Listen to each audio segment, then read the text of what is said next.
whispered audio book readings. And today we are moving away from Victorian England, the Victorian England of Scrooge, to earliest, is that a word? Early 20th century England and France, with a murder mystery by Agatha Christie.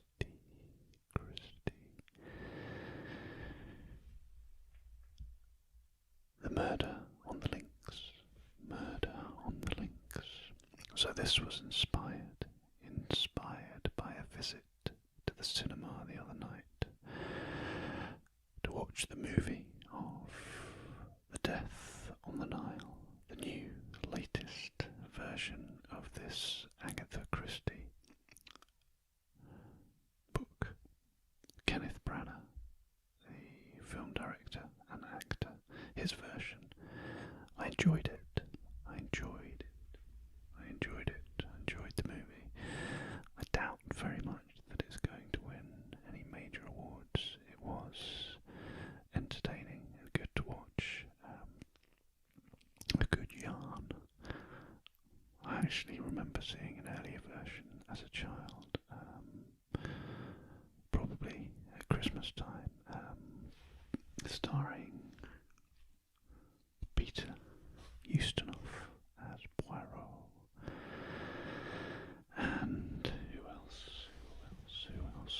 Many other stars of the day. A young Mia Farrow, I seem to remember, and young Maggie Smith from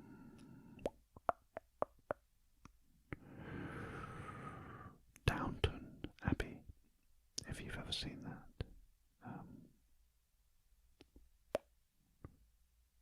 Professor McGonagall is Maggie Smith. What else? Who else?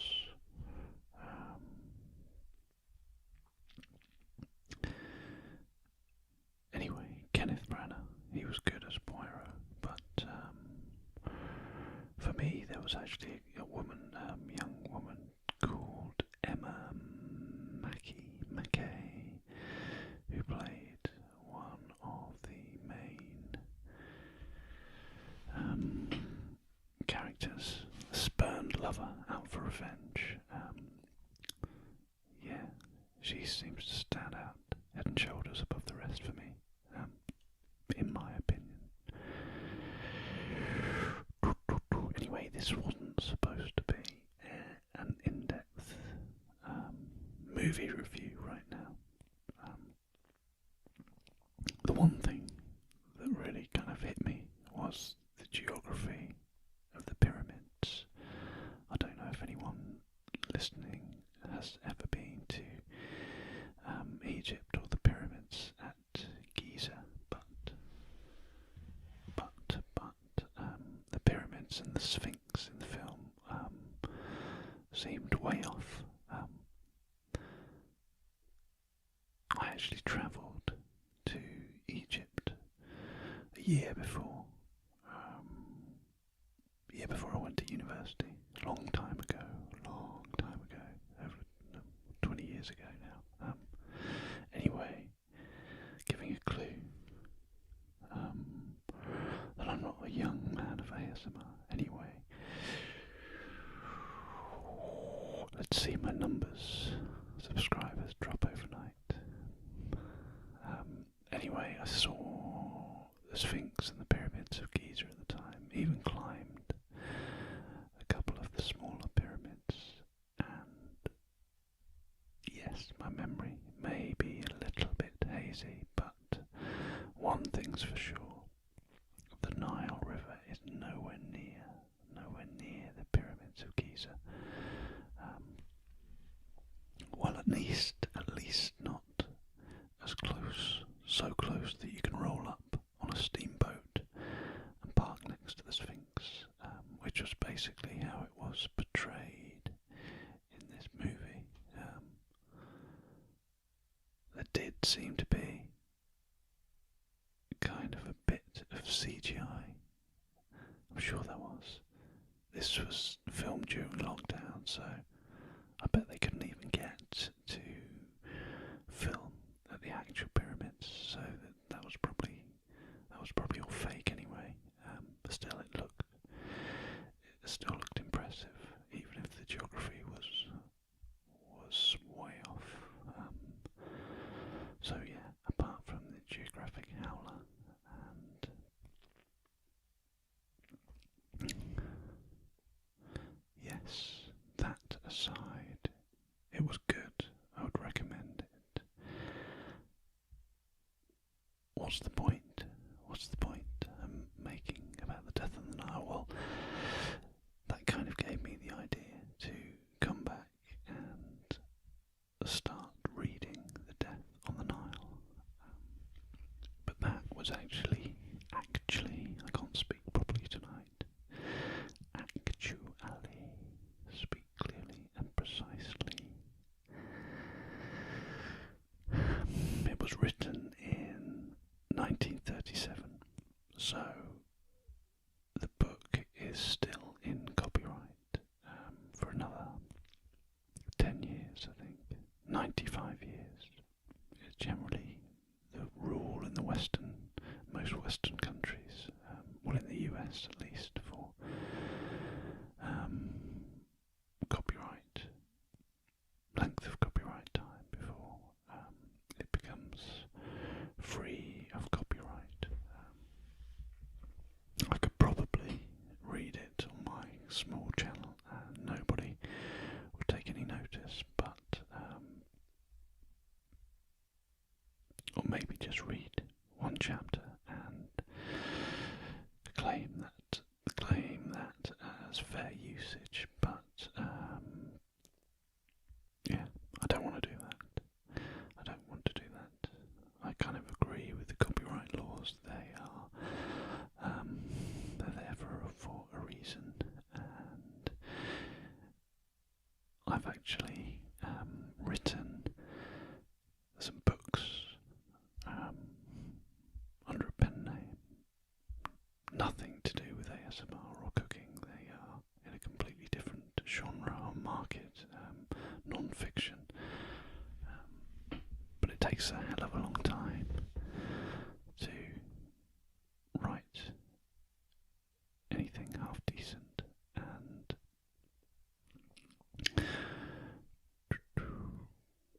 to have someone come along just a few years later and read it or rewrite it, or use passages from it or big chunks of text as if it's their own, without giving you credit or any money for it.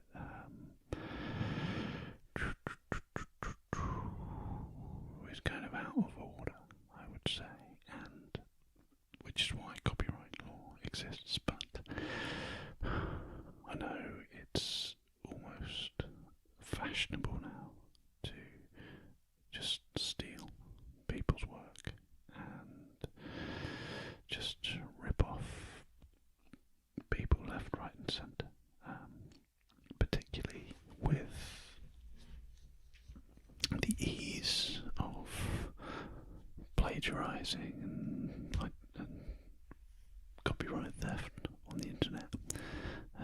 Yes, there's takedown notices, but they don't really mean much, do they? And everybody's doing it. Well, I don't think we should. Just play by the rules. Play by the rules.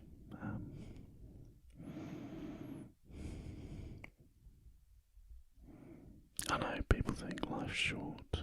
I don't want to write a book. I don't want to produce my own content. I don't want to read and research deeply about stuff. I know, I'll just let someone else do all the hard work, and then I'll take it, and think I'm all smart and clever about it. There's such a thing as integrity such a thing as karma as well. Anyway, I don't know how I got onto kind of a mini rant about this, but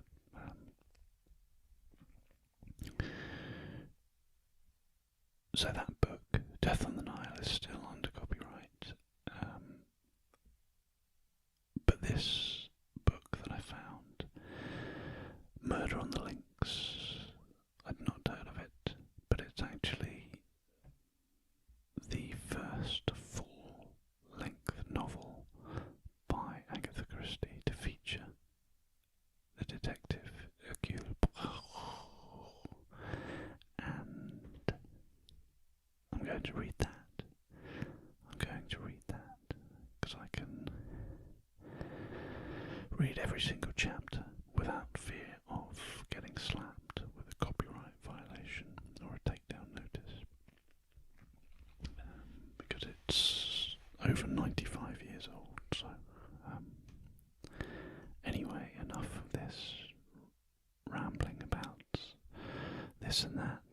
I shall get on with the story. So sit back, relax, and hopefully you can join me for this first chapter and the following chapters of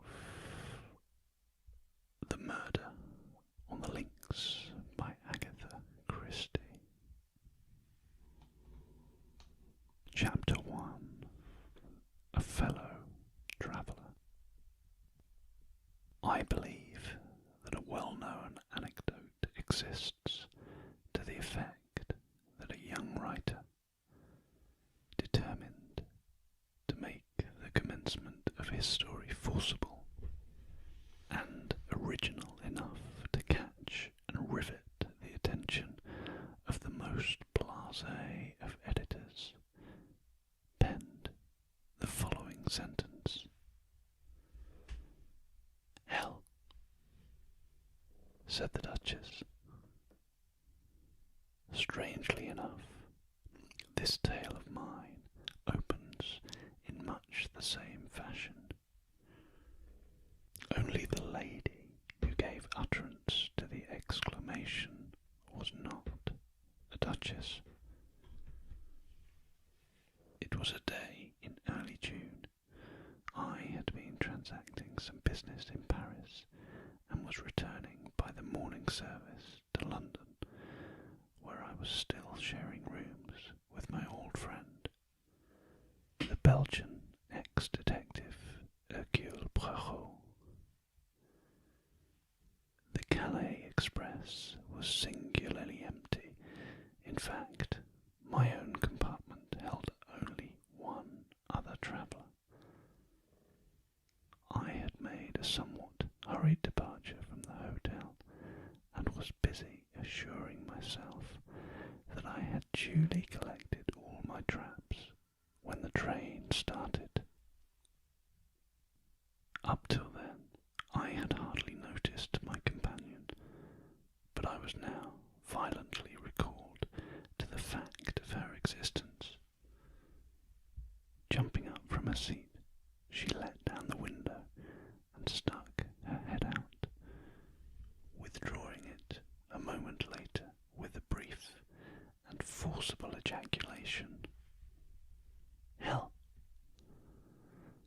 Now, I am old-fashioned.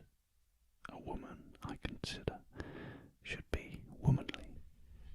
I have no patience with the modern neurotic girl who jazzes from morning to night, smokes like a chimney, and uses language which would make a Billingsgate fishwoman blush. I looked up now, frowning slightly, into a pretty, impudent face, surmounted by a rakish little red hat. A thick cluster of black curls hid each ear. I judged that she was little more than 17, but her face was covered with powder, and her lips were quite impossibly scarlet.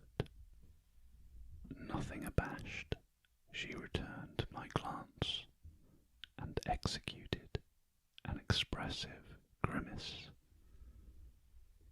"Dear me, we've shocked the kind gentleman," she observed to an imaginary audience. "I apologise for my language, most unladylike, and all that, but oh, Lord, there's reason enough for it. Do you know, I've lost my only sister." "Really?" I said politely. "How unfortunate."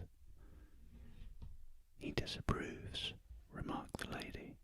"He disapproves utterly of me and my sister, which last is unfair because he hasn't seen her." I opened my mouth, but she forestalled me. "Say no more. Nobody loves me. I shall go into the garden and eat worms." "Boo! I am crushed." She buried herself behind a large comic French paper. In a minute or two, I saw her eyes stealthily peeping at me over the top. In spite of myself, I could not help smiling, and in a minute she had tossed the paper aside and had burst into a merry peal of laughter. "I knew you weren't such a mutt as you looked," she cried. Her laughter was so infectious that I could not help joining in, though I hardly cared for the word mutt. The girl was certainly all that I most disliked, but that was no reason why I should make myself ridiculous by my attitude. I prepared to unbend. After all, she was incredibly pretty. "There, now we're friends," declared the minx. "Say you're sorry about my sister." "I am desolated." "That's a good boy. Let me finish. I was going to add that, although I am desolated, I can manage to put up with her absence very well." I made a little bow, but this most unaccountable of damsels frowned and shook her head. "Cut it out. I prefer the dignified disapproval stunt." "Oh, your face. Not one of us," it said, "and you were right there, though, mind you, it's pretty hard to tell nowadays. It's not everyone who can distinguish between a demi and a duchess. There now, I believe I've shocked you again. You've been dug out of the backwoods, you have. Not that I mind that. We could do with a few more of your sort. I just hate a fellow who gets fresh. It makes me mad." She shook her head vigorously. "What are you like when you're mad?" I inquired with a smile. "A regular little devil. Don't care what I say, or what I do either. I nearly did a chap in once. Yes, really, he'd have deserved it too. Italian blood I've got. I shall get into trouble one of these days." "Well," I begged, "don't get mad with me." "I shan't. I like you. Did the first moment I set eyes on you. But you looked so disapproving that I never thought we should make friends." "Well, we have. Tell me something about yourself." "I'm an actress." "No, not the kind you're thinking of, lunching at the Savoy covered with jewellery and with their photograph in every paper saying how much they love Madame So-and-so's face cream. I've been on the boards since I was a kid of 6. Tumbling." "I beg your pardon," I said, puzzled. "Haven't you seen child acrobats?" "Oh, I understand.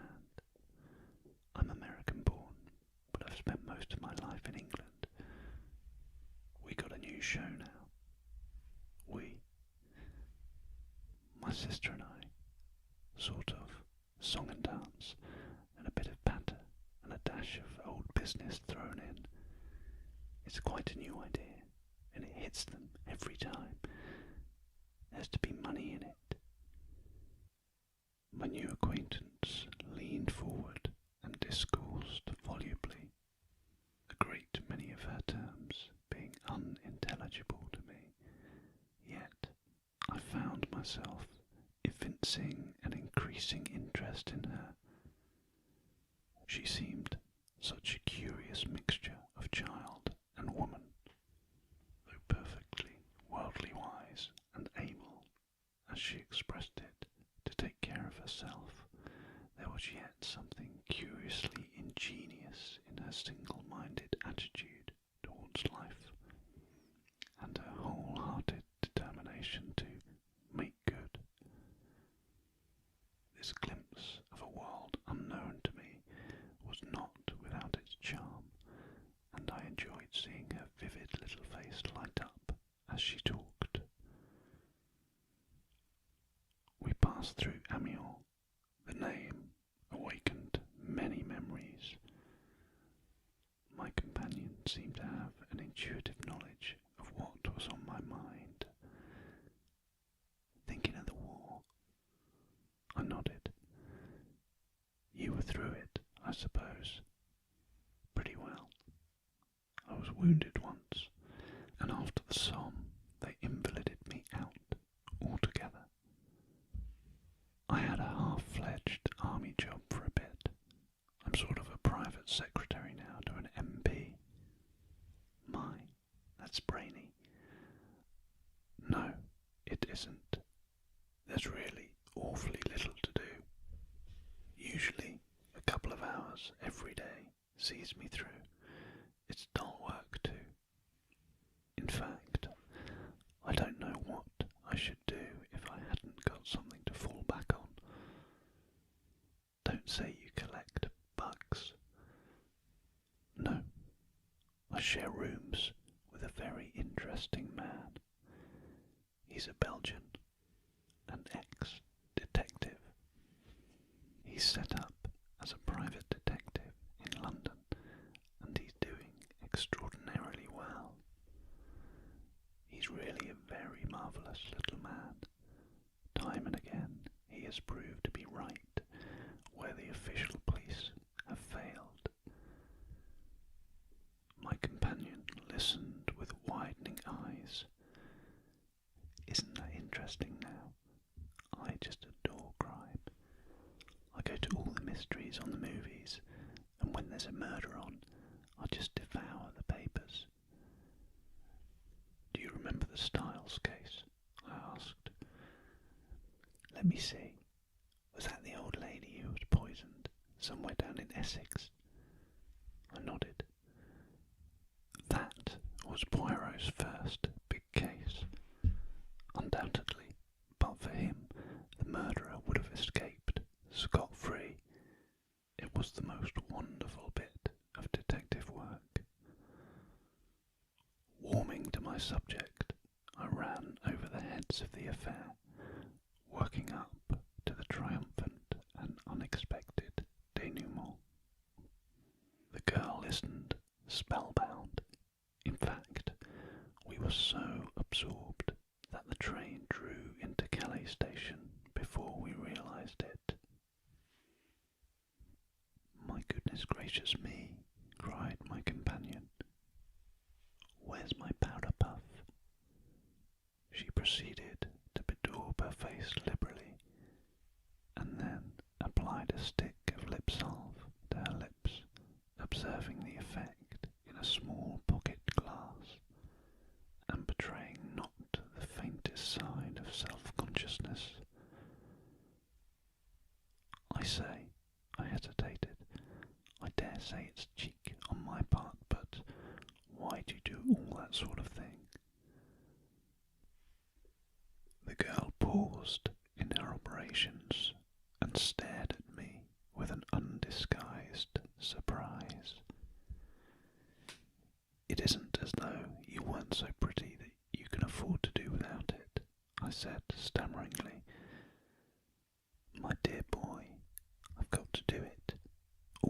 girls do. Think I want to look like a little frump up from the country. She took one last look in the mirror, smiled approval, and put it and her vanity box away in her bag. That's better. Keeping up appearances is a bit of a fag, I grant. But if a girl respects herself, it's up to her not to let herself get slack.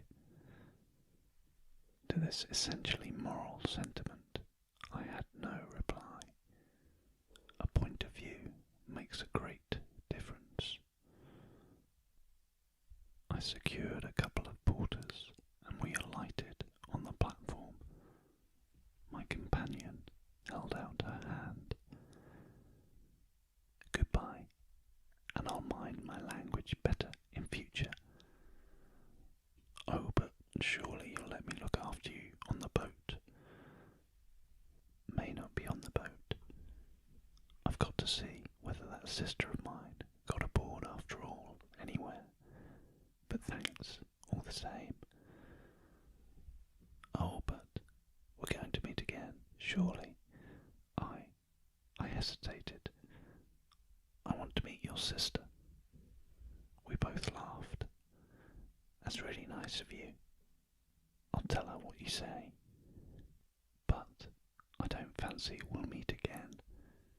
You've been very good to me on the journey, especially after I cheeked you, as I did. But what your face expressed first thing is quite true. I'm not your kind, and that brings trouble. I know that well enough. Her face changed. For the moment, all the light-hearted gaiety died out of it. It looked angry and revengeful. So, goodbye, she finished in a lighter tone. Aren't you even going to tell me your name? I cried as she turned away. She looked over her shoulder. A dimple appeared in each cheek. She was like a lovely picture by Greuze. Cinderella, she said, and laughed. But little did I think when and how I should see Cinderella